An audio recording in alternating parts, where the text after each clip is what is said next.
Today is Tuesday, February 17th, 2015. The East Coast can't catch a break when it comes to weather. I'm Zoe Tuttle. And I'm Tori King. Other high schools will lose their broadband on Sunday, but we're going to be okay. Your CSL News starts now.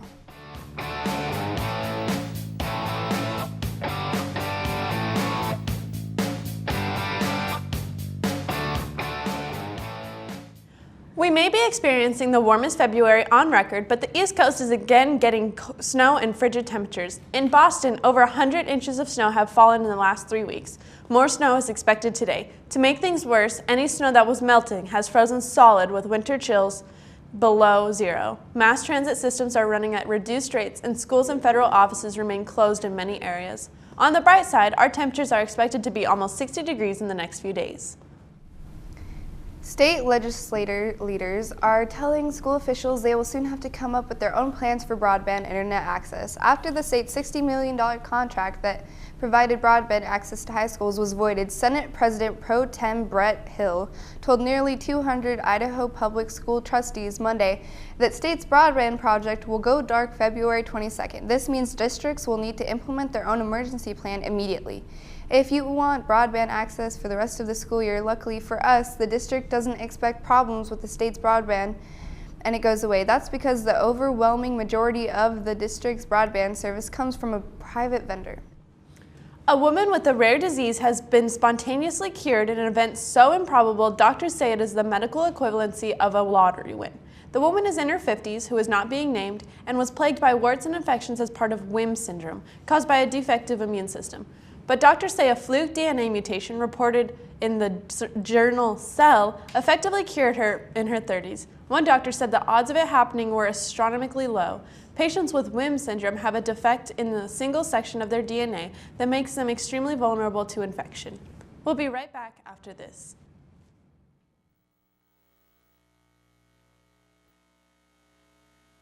CSN Broadcasting adopted a shark, a mature great white female named Lydia, who measures 14 feet, 6 inches, and approximately 2,000 pounds. Since she was tagged in Florida, she's traveled around 32,000 miles. She treks all over the East Coast and Mid-Atlantic. Most of her time is spent off the southern coast of Newfoundland. Lydia last surfaced February 17th, 5:40 a.m., headed towards Bermuda, having traveled 360 miles in 72 hours. You can track Lydia's movement and progress on osarch.org. Check out her profile, view her pictures and videos, and experience the life of a shark. Today's weather is brought to you by Dr. Kim Keller. Your smile is your fresh impression. Make her a great one and visit Dr. Keller today. Today's high is 55 with a low of 28, mostly sunny, and tomorrow's high is 57 with a low of 34, also mostly sunny. We are hosting an NCAA meeting Monday, March 2nd from 6 to 8 in the library. All student athletes and their parents are interested in pursuing collegiate athletics and are invited to attend.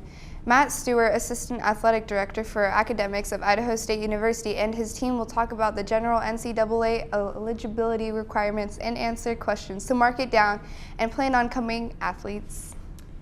Baseball open gyms will be held this week on Tuesday 3 to 5 p.m. and Wednesday 5 to 7 p.m. This Wednesday after school at 1:50 p.m. there will be a baseball meeting regarding tryouts in Coach Borner's room A262. Monday, February 23rd is a higher education day for all juniors. 9 Idaho colleges and universities will visit CHS that day, and you are going to learn more about the 2 schools of your choosing. Counselors will be visiting your U.S. history classes next week to survey you, so be ready, the 2 colleges that you are interested most in. Attention tennis players, open courts will be February 17th, 19th, 24th, and 26th from 3 to 4 after school. Tryouts will be February 27th and 28th from 3 to 5. If you have not signed up with Coach Young yet, please stop by his classroom to get the information you missed at the meeting. 2015 Cat Blast is March 14th. Basketball, softball, track, tennis, golf, debate, pep club, robotics. Come meet our coaches and advisor for spring activities. There will be games, food, raffles, fundraising, and some good old-fashioned competition. Everyone's invited. Everyone? Everyone. Go Cats! There will be a parent meeting for all freshmen interested in traveling to Puerto Rico tonight at 6:30 p.m. in Mr. Shizzle's room, A232. Also, National Honor Society committees meet after school today in room A201.